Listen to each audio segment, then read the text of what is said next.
Hello everyone, glad to be back.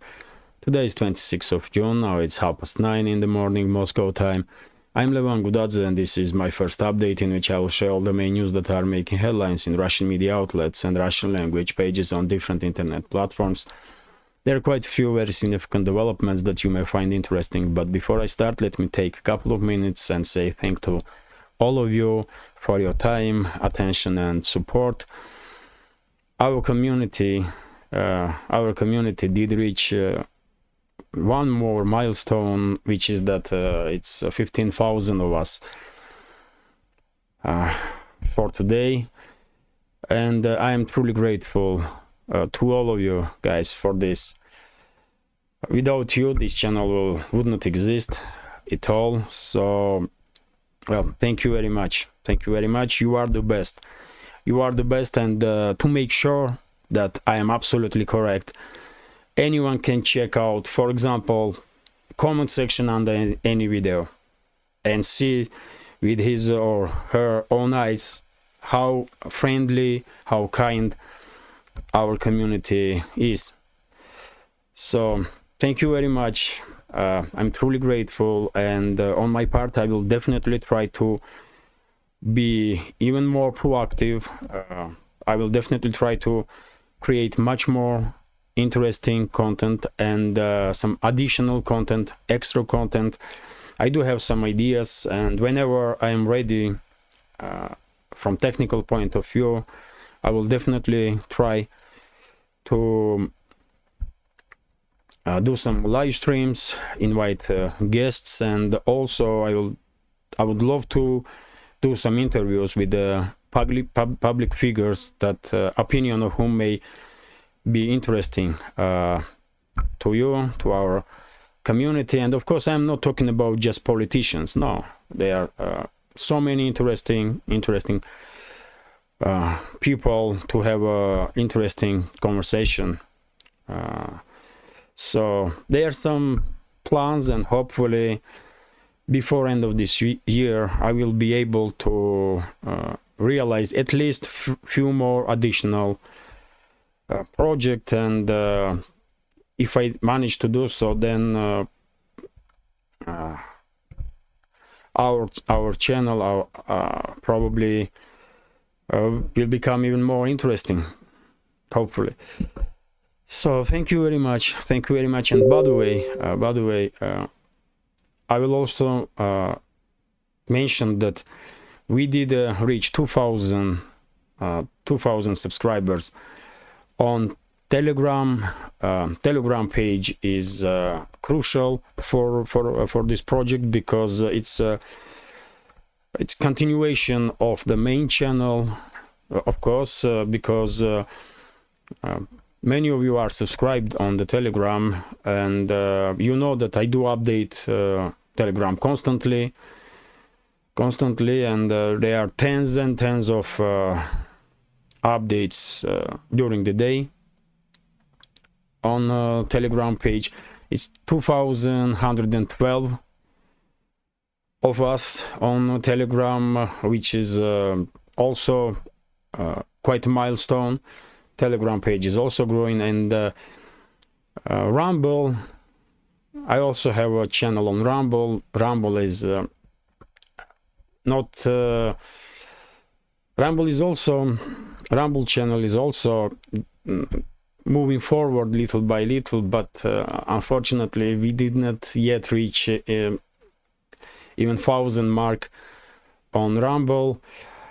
Well, I will try to mention Rumble during my updates, so maybe some of you will decide to subscribe on Rumble channel also, because for this moment Telegram and Rumble are two main reserve lines of communication if YouTube administration will decide to delete my channel on YouTube. So yes, let me thank all of you once again. You are the best. And now let's talk about news and politics. And first news, breaking news basically for this morning, is that mayor of Moscow and governor of Moscow region made decision to lift counter-terrorist operation. So in capital and Moscow region, situation is calm now, and life can go on as usual. Let me continue. This is RIA Novosti's report, according to which Defense Minister of Russian Federation, Sergei Shoigu, did visited the West grouping of Russian forces. Defense Ministry did share some video footage. I did share it on Telegram. So as you can see here, it's the first time since all this story with the PMC Wagner that Russian Defense Ministry have been seen in public. So he went to West, to headquarters of West grouping of forces, hold some meetings there, received some briefing from commanders on the field, and he did not say a single word about PMC Wagner, Prigozhin, or all that story that took place during this armed rebellion, as Russian president did characterize movement of PMC Wagner, or actions of PMC Wagner. So Shoigu is in public first time. He is still defense minister, but I'm quite sure in foreseeable future, in months time, in closest future really, in months time, maybe two, Shoigu probably will be replaced by other person, and same will probably happen to head of general staff and their deputies. Maybe not all of them, but majority of them will probably also be replaced. But yet again, this is my prediction. I could be wrong. Who knows? Let me continue now with some other news. And during the night time, the Russian armed forces did conduct missile and drone strikes on military and logistical infrastructure of Zelensky's regime, and according to some reports, explosions were heard in Odessa region, in Zaporozhye, and in Kiev regions. No details about what was targeted precisely, but I guess main target of Russian side was warehouses where Zelensky's regime is hiding Western military equipment and ammunition depots. But during the day, of course, we will learn some more about it, and I will share additional information on my Telegram. That's why Telegram, by the way, is crucial, because I do have one or two updates on main channel. But then between the updates, you can always check Telegram page and see additional news. And if you are interested, you can see links to my Telegram page and also Rumble under this video in the description box or in the pinned comment. Let me continue now, and this is Interfax News Agency's report, according to which Russian Defense Ministry did share information with public that Iskander ballistic missiles were used to strike some infrastructure facilities of armed forces of Ukraine. But yet again, no specifics what exactly was targeted. And the RIA Novosti is reporting that in Artyomov's direction, forces of Zelensky's regime are now in defensive. Yesterday I did report that Ukrainian forces conducted some local-scale offensives in the direction of Bakhmut or Artyomovsk.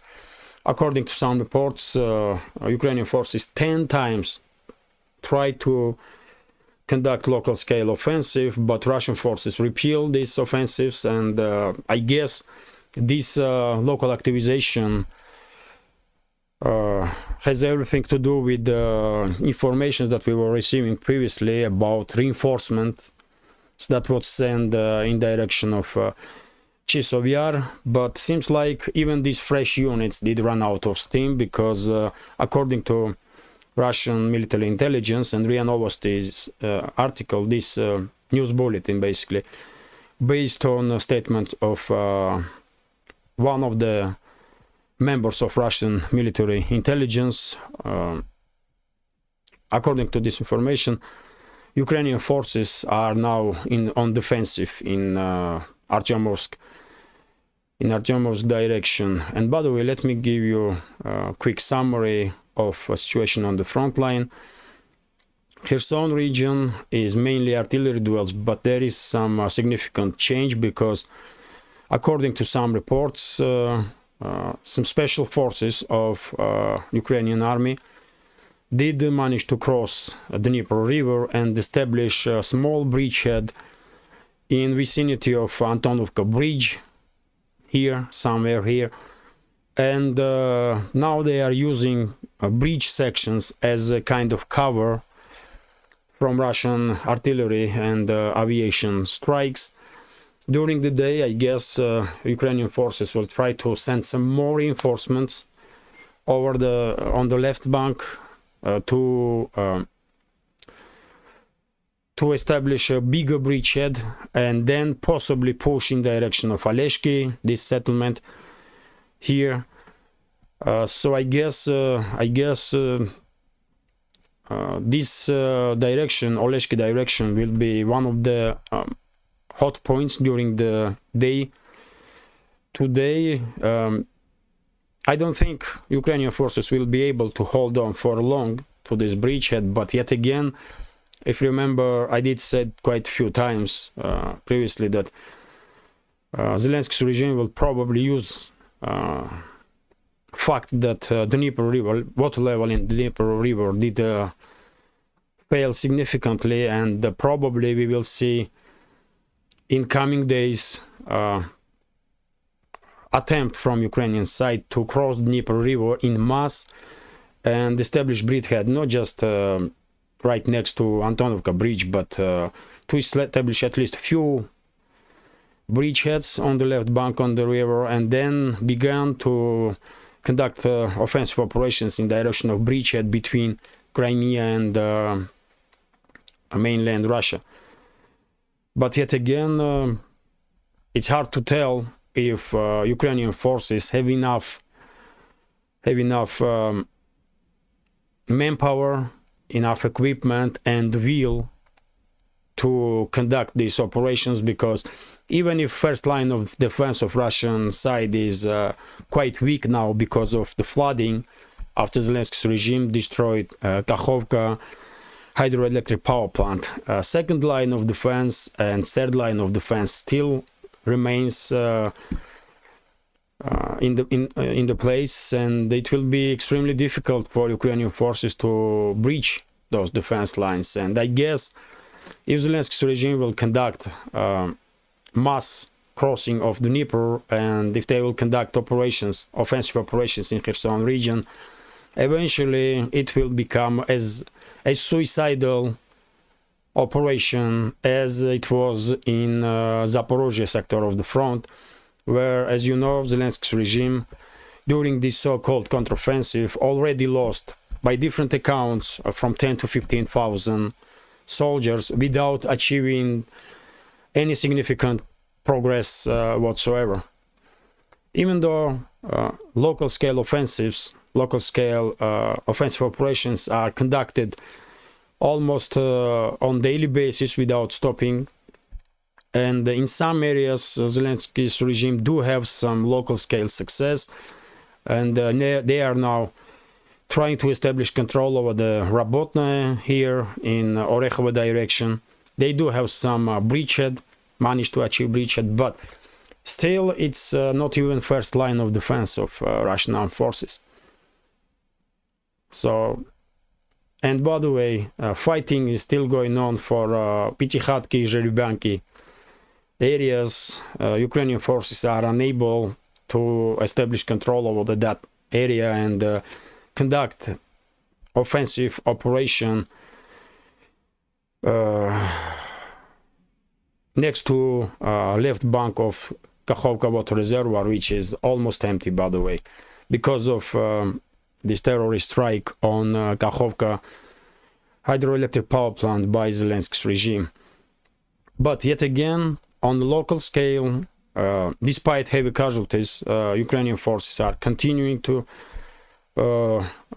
move forward, or at least try, and they do have some progress in Orekhovo direction, and they are now fighting to establish control over the Rabotnaya here. Of course, during the day I will share some additional information whenever it will be available on my Telegram page.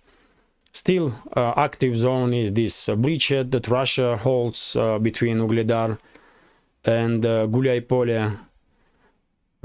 Fierce fight between the sides, day and night, really. But it's if we are comparing situation from now to a first stage of this so-called counteroffensive, then of course we can say that despite these local scale skirmishes, it's still operational pause on Zaporozhye sector of the front.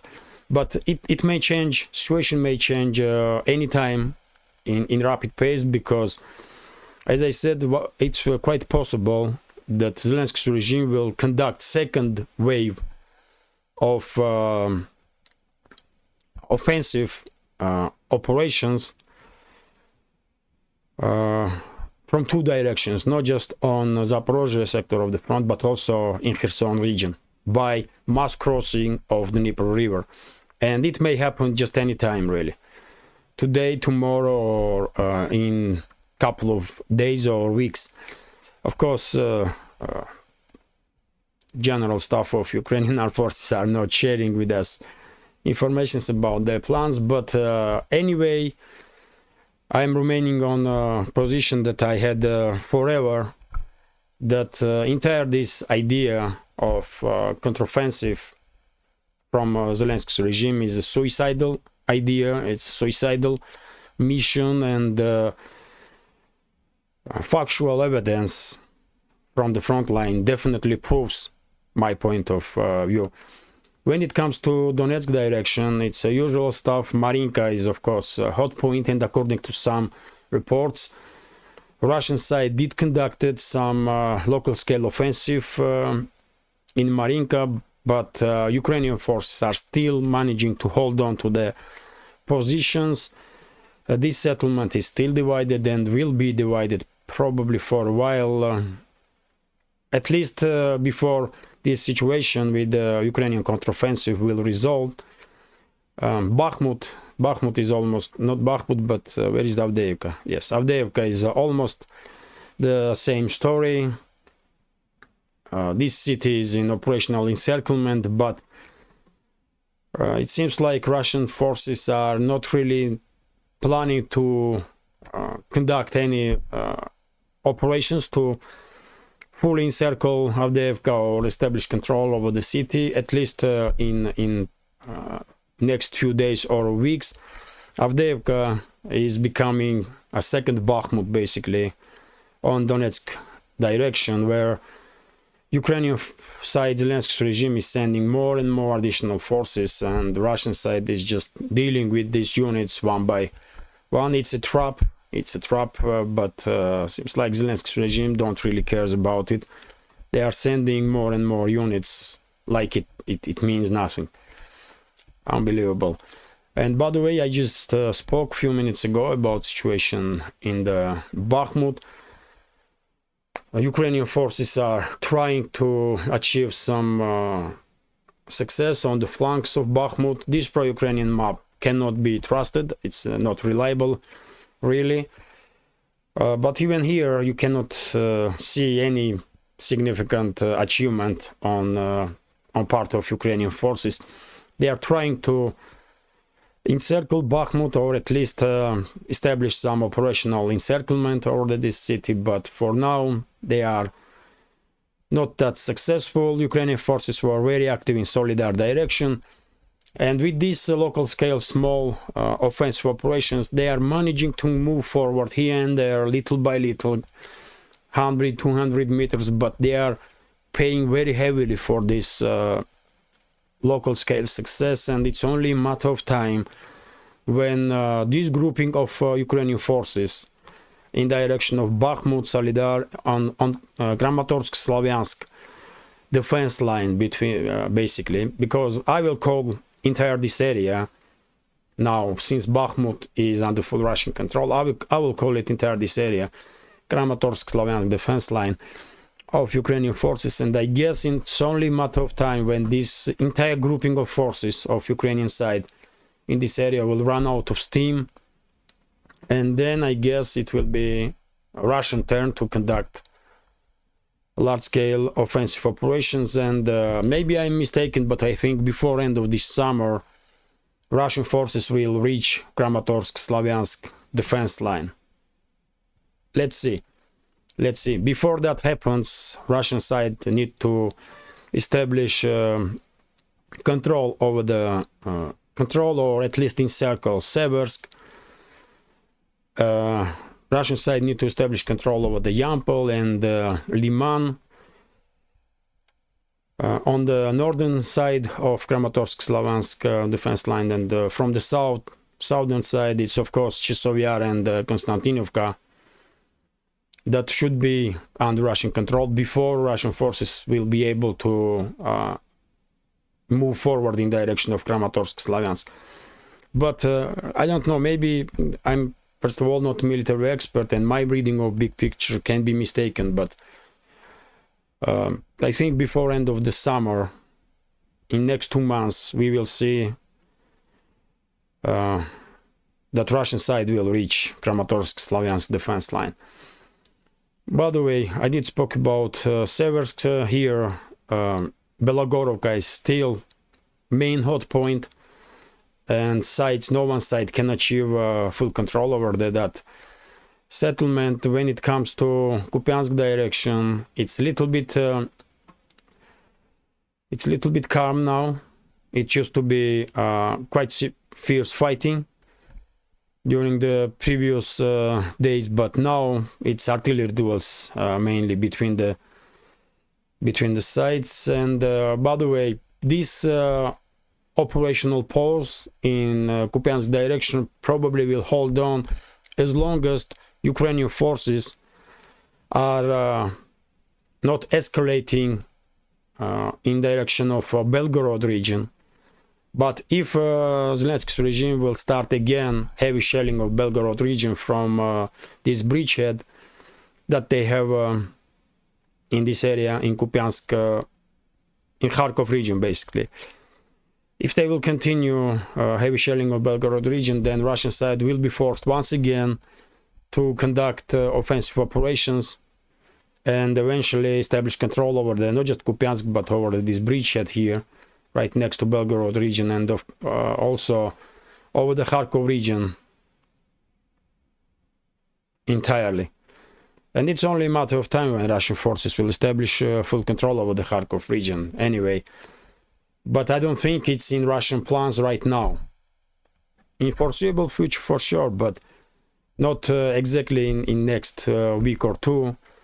And that's why I was kind of surprised when we see these informations that Russian forces were conducting offensive in direction of Kupiansk. But if you remember, I was predicting this kind of development exactly in case if Ukrainian forces will intensify shelling of Belgorod region. And that's what happened. They did intensify shelling of Belgorod region, and Russian side did straight away conducted offensive operations. And now it's kind of operational pause in this area. So this is a quick summary of the situation on the front line. Let's talk about some other news now. And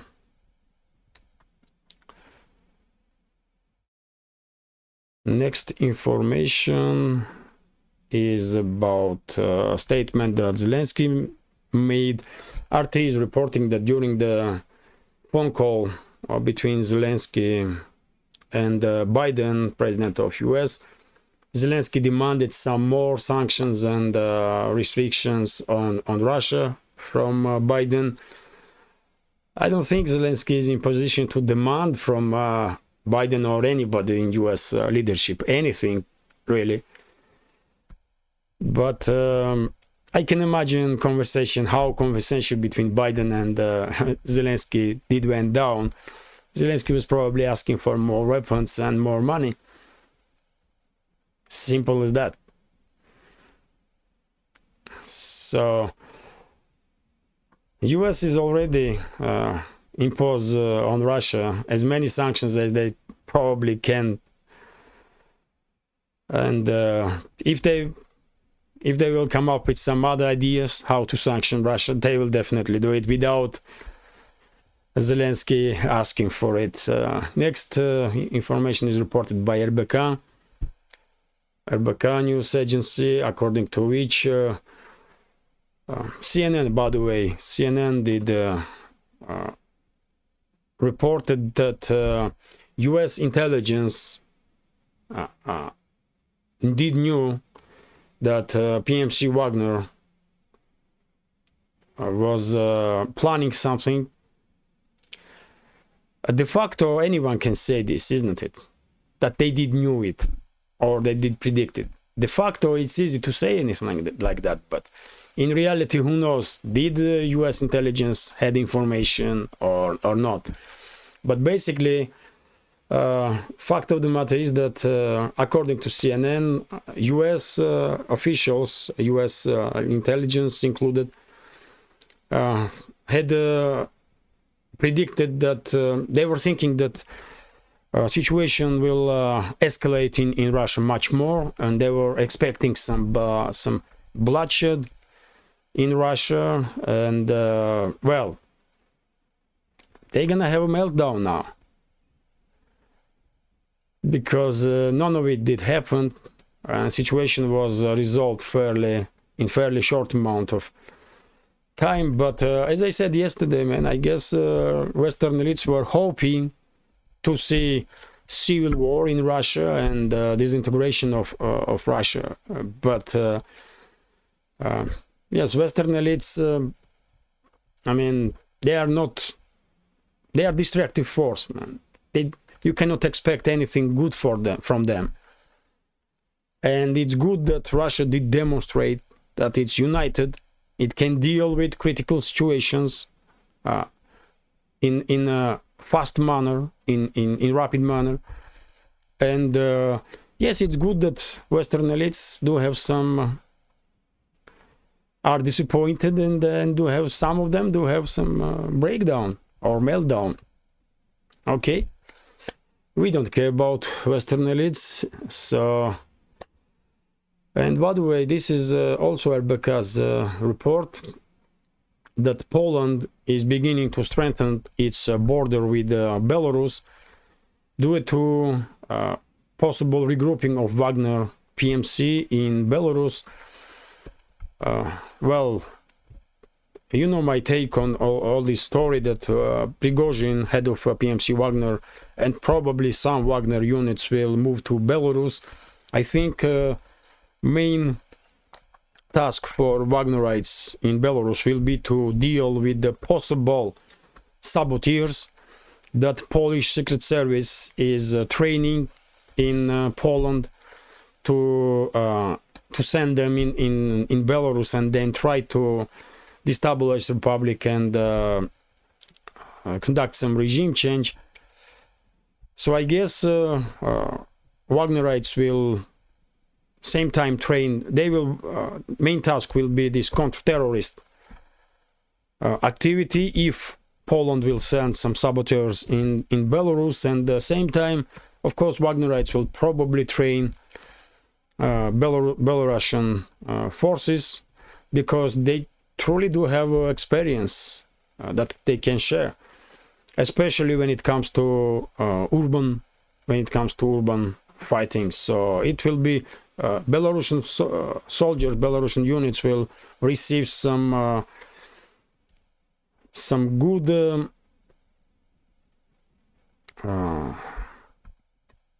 some good training and good knowledge, necessary knowledge to be more effective from Wagnerites, no doubt about that. Let me continue, and this is Kommersant News agency's report, according to which oh, that's interesting. So there was petition made in UK, and this petition was demanding from UK's government, to change its attitude towards Russia and Ukraine, and to cease sanctions on Russia, and to try to reestablish working relationships. This petition did manage to have 10,000 signs, and once any petition has 10,000 signs, then government of UK have to obligated to discuss this petition. If petition will reach 100,000 signs, then UK's parliament will be obligated to discuss this issue. Well, I'm surprised that 10,000 UK citizens did not scare to sign for this petition. I don't think 100,000 will sign, because as I said, man, it's difficult times, and I don't think it's safe enough for citizens of Western elites to be anti-war now, especially nowadays, to be anti-war and to demand from government improving relationships with Russia. I do applaud to all those 11,500 people, to be more precise, that did sign this petition. And they are brave men and women, for sure. But of course, this petition unfortunately will change nothing. UK government won't even think about improving relationships with Russia. Not now. By the way, this is quite interesting. Also, TASS news agency is reporting that Tokyo is not happy because Russian president did sign law according to which on 3rd of September Russia will celebrate not just end of Second World War, but also victory over the militaristic Japan. And the Tokyo Japanese leadership now are not happy about it. That it has been mentioned that that was a victory over the militaristic Japan. And according to Tokyo, this law may generate some anti-Japanese sentiment in Russia and anti-Russian sentiment in Japan. Well, I cannot speak about Japan, but I can say that in Russia there is no anti-Japanese sentiment whatsoever. When it comes to relationships between societies, man, you will find it very difficult, really, to find anyone. You can go on the street and just ask first 100 people that you will see what you think about Japanese society, and probably 100 of them will say they are good. Nobody will say anything bad. Some may say they just don't care, obviously, because people are busy with their own lives and they don't really care about many things that are happening in different states. That's understandable, probably, but you will find it difficult to find the people that will be Japanophobic or will have some strong opinion, negative opinion about Japanese. No, man, why? It did not work like that in Russia. I cannot say same about Japanese society and their attitude towards Russians, because I just don't know. But I don't think Japanese are hate Russians. Why should they, really? Politicians, yes. Politicians and some people in power, they are Russophobes. In Japan, it's obvious, but when it comes to ordinary citizens, man, I don't think we see each other as enemies or should see each other as enemies. No, man. We all are on the one side, ordinary people, and those elites, they are on other side. And we should never receive each other as enemies, man. No. So I think Japanese elites are mistaken very much if they think that this law will generate some xenophobic sentiments in Japan and Russia. No. No, man.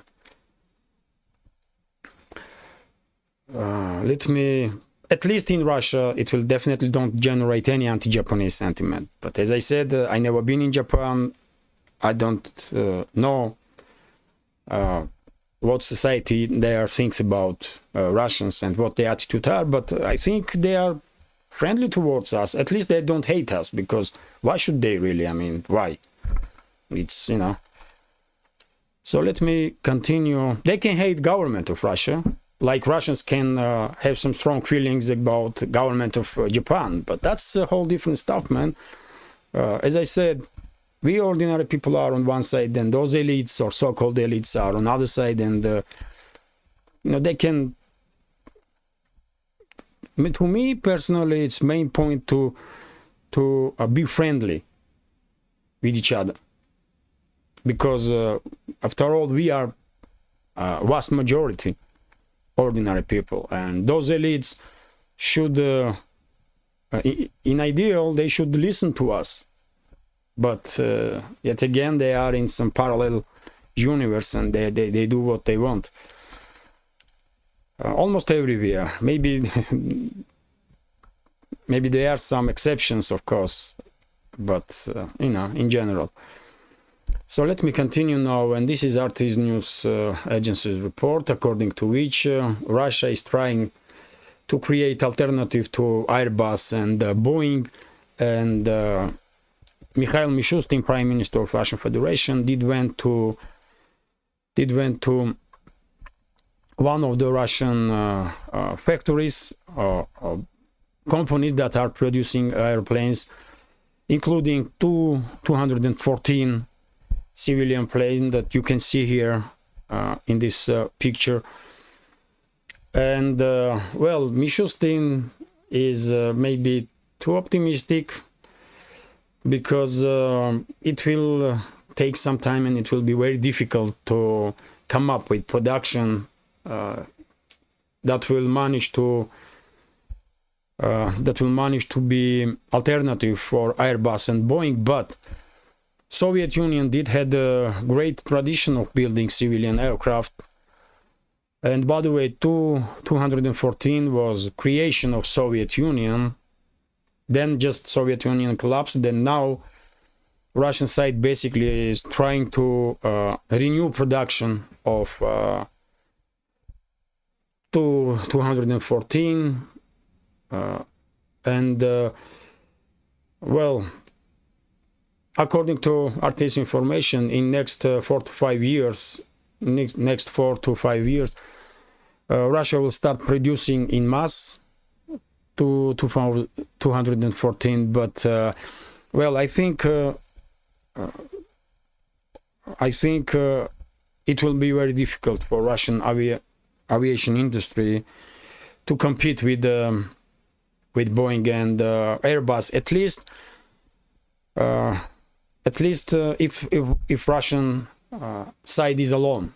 Together with China, if Russian companies will cooperate with China and come up with joint projects, then situation will be definitely different, because Chinese and Russian companies together definitely can come up with a family of planes that will be able to compete with Boeing and Airbus. But alone, it will be very difficult, not just for Russian companies, but also for Chinese companies. even though Chinese domestic market is just unbelievably huge when it comes to planes, and you know, at least Chinese companies had that advantage. But yet again, right now Russia is producing superjet civilian planes, and in next few years 214 will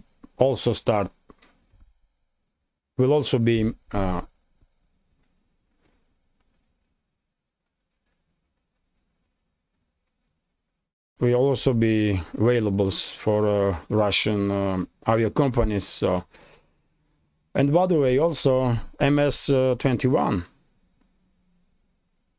which is also under development. But yet again, it will be very difficult, man. It will be very difficult to compete with Boeing and Airbus alone. Together with Chinese companies, it's possible, but alone it will be very difficult.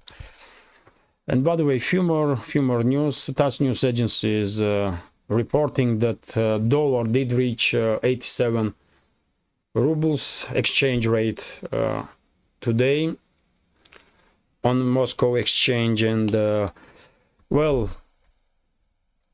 if you remember, I was predicting that step by step, Russian ruble will probably become more and more weak when it comes to exchange rate, because weaker the ruble, it's easier for big Russian companies to operate, especially companies that are oriented on export on foreign markets. And at the same time, weaker the ruble, Russian government has opportunity to get more money as a result of exchange of foreign currencies to fill up budget, federal and regional budgets. And I guess before end of this year, ruble will reach 100. Exchange rate will reach 100 ruble, about 100 ruble for dollar. And well, it's bad. In one hand, it's bad because of whenever ruble is weakening, it causes inflation. And probably, maybe not in summertime, but in the spring we will, maybe not in summertime, but in the fall we will probably see some hike in inflation because of weakening of Russian ruble. But in other hand, there should be some balance, because in other hand, we all understand that there are huge pressure on Russia from the West, and things are not as usual. There are some difficulties that the economy is experiencing, and if government needs to artificially weaken ruble to receive more money for budget, then that's what will happen probably, despite risks that weakening ruble will create some additional inflation.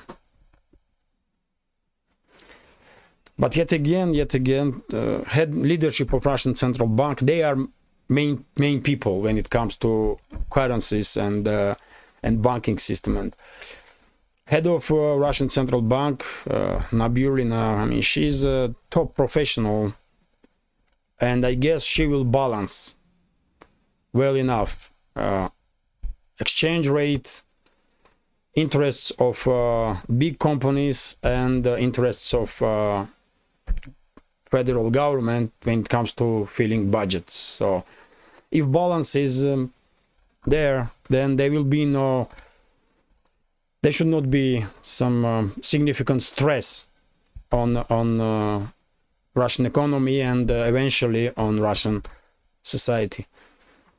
Let me continue now, and oh, this is gonna be last news for today, which is about science. And by the way, RT is reporting that according to Nature magazine, publication in Nature magazine, in 19th century, a supermassive black hole in the middle of our galaxy, Sagittarius A, was active because it seems like some maybe some cloud of dust did pass right next to event horizon and get too closer to black hole. Maybe sun, one or two suns get too close to this black hole and they were swallowed. Basically they were destroyed, and as you know, anything that goes past behind the event horizon is lost forever. Or maybe not lost forever, because according to Hawking radiation theory, even black holes eventually, after many Google of years, will evaporate. So information is still there, probably, about anything that went in black hole, but well,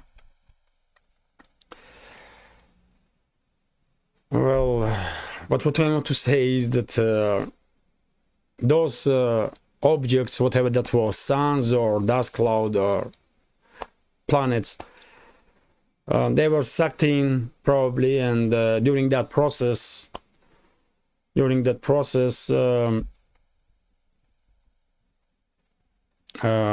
because of extreme speeds that particles are moving around the black hole in that area of horizon, event horizon, it's becoming extremely bright, and this happened in 200 years ago approximately. Right now, Sagittarius A, which is by the way few million times of mass of our sun. Let me give you exact number. 4 million times of mass of our sun, which is huge, of course, but in comparison to some other supermassive black holes, this one, Sagittarius A, is tiny. So yes, this is a few words about science. Black holes are fascinating objects, of course. Most interesting objects and most powerful objects in the universe. Then after black holes are neutron stars, as I understand, most dense objects in the world and powerful. So yes, this is it for now. I hope you will find this update interesting, and if so, please hit that like button. Leave some commentary about any topic you like, and if you can, please share links to my videos or my channel with your friends on Facebook, Twitter, Telegram, or any other platform that you are active on. That will probably help greatly to reach wider audience. And if you think this channel is interesting, useful, and has some potential or deserves to exist in this field of news and political commentary, please consider to support with small donations through PayPal, Buy Me a Coffee, or by subscribing to my Patreon page. You will see links under this video in the description box and in the pinned comment. This is it for now. I wish you a great day. I wish you a successful new week, and take care. See you soon.